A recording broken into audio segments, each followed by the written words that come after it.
Hey everyone, welcome back to my channel Scale Up. In this quick tutorial, I will show you how you can fix Messenger not sending messages in iPhone. It's super easy. Let's get started.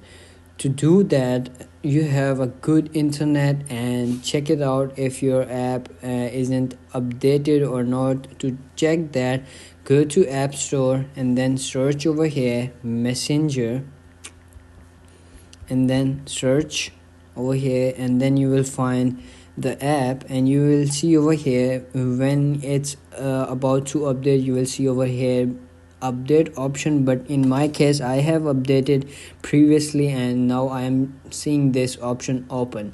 And once you have done updating, you will come click on open, and then you have to come in your chats, and then you have to do is click on the chat that you want to send any message or like that.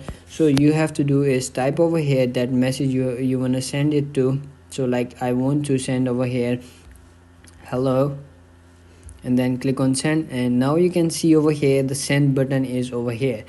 And if you didn't have good internet speed, so you have to do is get a good internet, or like change the place or like that. So then you will never face any issue like that. So that's it. If you found this video helpful, don't forget to like my video, subscribe my channel Scale Up, and also drop me a comment for more tips and tricks videos. Thanks for watching. See you in the next video. Have a nice day. Bye bye.